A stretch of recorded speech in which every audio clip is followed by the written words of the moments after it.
l'important no és on vas, l'important és anar, no? I aquest anar t'ocupa les mans i et deixa el cap bastant lliure. Pots dedicar el teu cap al que vulguis. L'he dedicat a moltes coses. I la primera, perquè va coincidir més o menys en el temps, va ser la meva travessia en caiac.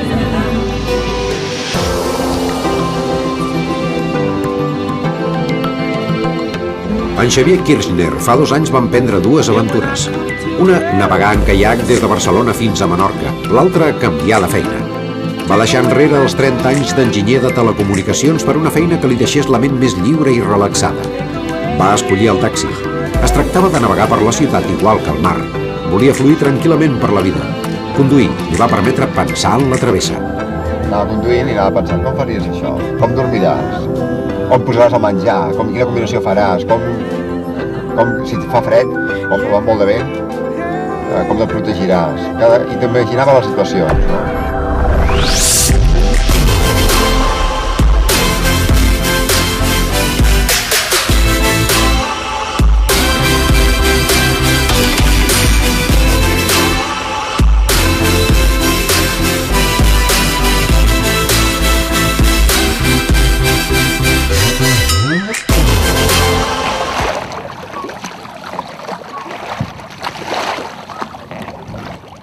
Després de mesos d'entrenament, de preveure com resoldria la logística del viatge en un habitacle tan minúscul i de com afrontaria els imprevistos, el 14 de juny del 2003 va sortir cap a Menorca tot sol, sense cap embarcació de suport. A mi l'angúnia més gran que em feia era que el meu cos no aguantés. I quan em vaig despertar després de la primera nit, ja portava un dia i un bon tros de nit remant, i vaig veure que no tenia cap mena de tendonitis, ni... Tot funcionava bé. Va ser fantàstic. Llavors em vaig donar compte que ho podia fer.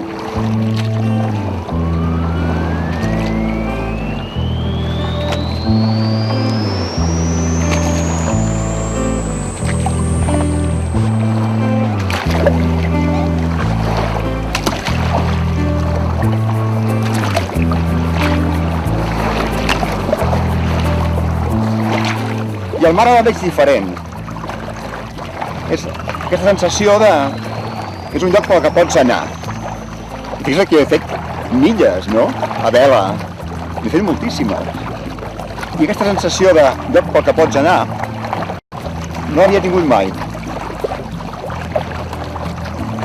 És un lloc pel que pots anar.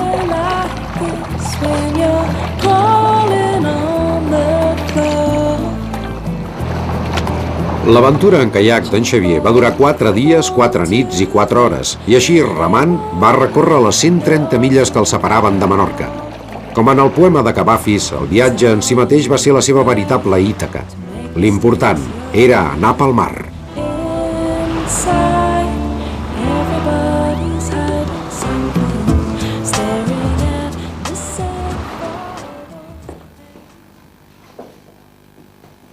La idea de navegar en caiac li va arribar als 12 anys.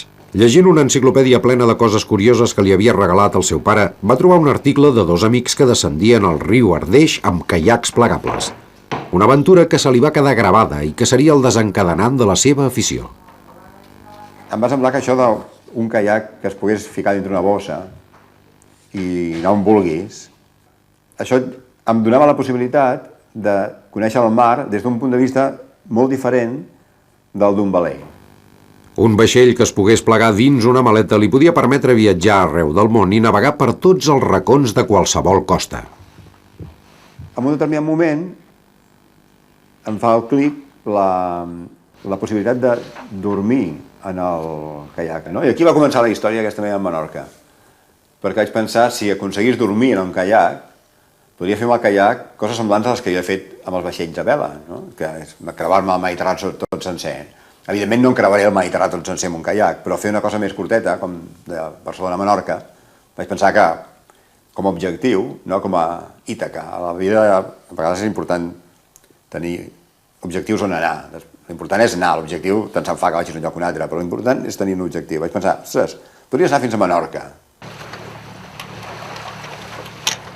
Quan tenia 30 anys, va trobar un bon motiu per desenvolupar el seu esperit emprenedor. Va ser una travessa inoblidable per l'Atlàntic Nord amb el seu amic Josep Lluís Ferrer. Quan es van conèixer, en Josep Lluís s'estava construint un innovador trimarà per fer la regata Tuostar. La regata era de tripulacions de 2 i no trobava company.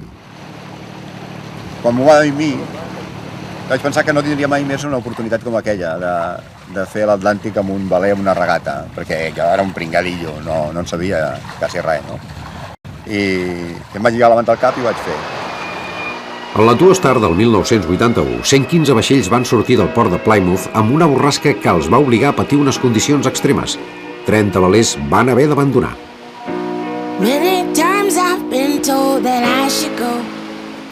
És l'experiència més dura que he fet a la meva vida. Tan dur com allò no he fet mai res. Perquè era Atlàntic Nord, en el límit dels icebergs, al mes de juny, encara feia molt de fred, regata ensenyida, tot el temps mullats. Era una cosa duríssima, duríssima. Life is crazy, but there's one thing I am sure of. I'm your lady, always, baby. Aquestes coses no sé, et fan canviar per dintre, no? Quan has estat tan al límit, et fan canviar per dintre. El temporal aquell de l'Atlàntic Nord mai me l'he trobat cap altre d'igual. Llavors també te'n dones compte que si no ho fas massa malament no passa res. Sí. Has de fer el que toca i sobrevius i vas aguantant.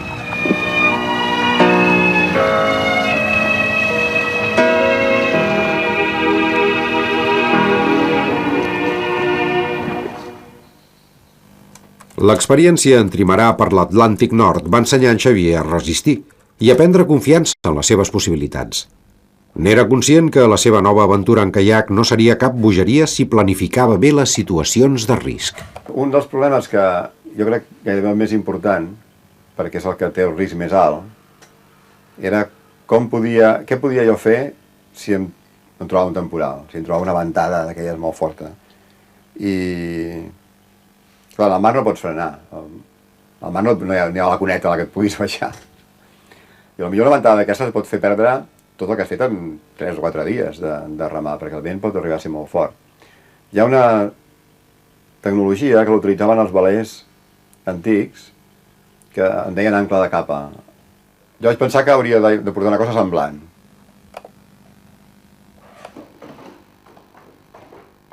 Ell mateix va dissenyar i confeccionar la seva àncora de capa amb tela d'estel, una bona peça, capaç d'aguantar la força del corrent, i un sistema de caps que li permetien tirar-la i recollir-la amb facilitat des del caiac. Això seria l'àncora de capa. Sense l'àncora de capa, només amb unes quantes hores de vent fort, podia perdre tot el camí recorregut. Calia evitar, doncs, aquesta probabilitat. Sense l'àncora de capa no pots plantejar-te una aventura com aquesta, perquè no pots remuntar el vent indefinidament. Tu pots lluitar 1 hora, pots lluitar 2 hores, si estàs molt fort igual pots lluitar 4 hores, però arriba un moment que no pots més. Però sense això és una temeritat, una aventura com la que vaig fer.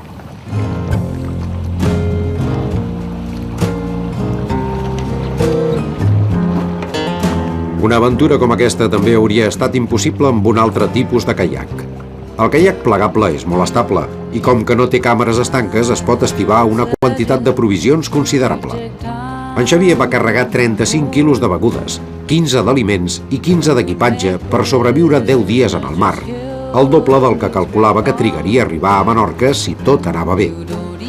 Una altra condició necessària per començar l'aventura era una meteorologia favorable. De tant en tant mirava el temps, però mai no t'acaba d'agradar. Sempre penses, no sé què, tal, sempre estàs allò. I un dia tornava a casa al meu cotxe, vaig veure la lluna plena, que sempre havia pensat que ho faria en lluna plena, arribo, entro a l'ordinador, miro la previsió i em trobo una previsió de temps perfecta. Pràcticament no hi havia canvis de pressió amb els 5 dies, el que volia dir que no hi hauria vent en aquests 5 dies, és el que se'n diu un pantà baromètric. I vaig pensar, és temps de sortir. El primer dia del pantà baromètric el va perdre ultimant els preparatius. Era important tenir una cura especial amb la dieta si volia remar una mitjana de 12 hores diàries. Una cosa que prenia és soja. La soja va molt bé perquè, a part que té proteïnes, ajuda a estabilitzar la panxa i tal, no? Perquè quan estàs tot el dia menjant galetes és una conya, i la soja va bé. Llavors, una cosa que vaig gastar és això, l'altra cosa són aquestes galetes. La dieta ha de ser bàsicament hidrats de carboni, perquè no has de prendre proteïnes. Quan fas exercici has de prendre hidrats de carboni a tope. Llavors prenia galetes de molt diferents menes, i moltes d'aquestes que m'encanten.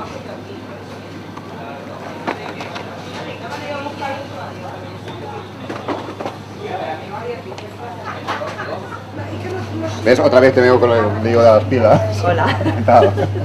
Vale. Me las envasas, por favor, en paquetes de 4. Muy bien.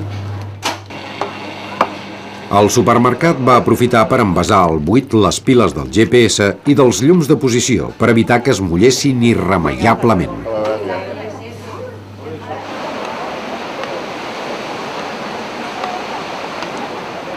La platja del Garraf va ser la base de la seva preparació i el lloc on en Xavier va començar la seva aventura. Uns quants mesos abans de sortir, un amic li va cedir els baixos de la seva caseta perquè guardés el caiac muntat i tingués més comoditat a l'hora de fer proves i entrenaments. Ancorat davant la platja, va comprovar, entre altres coses, quina era la millor manera de dormir i quina la roba més confortable per evitar que la humitat no li calés als ossos. Quan fas una cosa així has de tenir en compte aspectes de seguretat i a la vegada de legalitat. La seguretat és que et vegin. Tothom que quan fas una travessa així, la pregunta que fa tothom és: no tenies por que t'agafés un carguer o... I la resposta és que no, perquè la probabilitat és molt petita, és com que toqui la loteria en negatiu, no? Però has d'ajudar que no et passi, i la forma d'ajudar que no et passi és que et vegin. Llavors t'han de veure pel radar i pels ulls. Llavors pel radar un caiac no es veu, igual que moltes vegades un veler petit no es veu.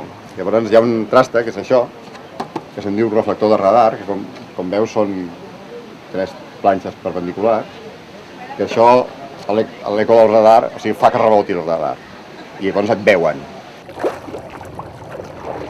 La utilitat del reflector la va comprovar quan una nit, mentre dormia, la Transmediterrània va detectar el caiac. En veure'l a la deriva van pensar el pitjor. Quan en Xavier va sortir de dins, el capità, sorprès, va dir-li que el rescatava de seguida. Una mica avergonyit, en Xavier va descobrir, però, que almenys l'invent funcionava. L'altra cosa, la següent cosa, és poder dormir bé. I llavors això sí que vaig provar-ho i vaig dormir un parell de nits aquí a la platja. Perquè és essencial poder descansar. Per evitar el fred de les nits humides, després d'haver-se emprovat diferents peces de roba, va trobar la clau en una combinació de pantalons i samarreta de licra ajustada per mantenir la calor del cos. Al damunt, un conjunt de Gore-Tex i folre polar transpirable per evitar la condensació, i per protegir-se del vent i conservar la calor, s'embolicava finalment amb una manta tèrmica de paper. Aquesta rutina era molt agradable perquè era ja al vespre, quan s'havia acabat el dia, estaves cansat, evidentment, i amb el sol i tot, doncs et posaves el teu pijama de nen petit, sopaves i t'anaves a dormir. De les 4 nits que va dormir en el caiac, 3 va dormir al paire perquè la deriva era mínima. Només l'última, quan el va sorprendre un fort vent de nord-est, va posar l'àncora de capa.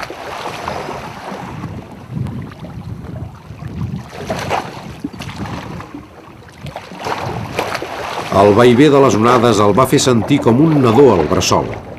Malgrat la solitud, de seguida es va sentir com a casa. Molta gent m'ha preguntat si em sentia sol al mig del mar, no? Em sentia bé.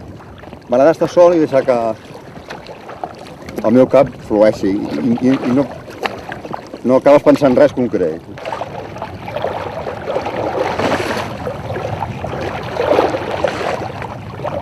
Més d'una vegada em va passar de sentir una alegria interna tan forta que pensava és impossible sentir-se més feliç. del que jo em sento ara. I no hi hauria manera de sentir-se més feliç. I això és un sentiment que no he tingut més calmat. És impossible sentir-se més feliç.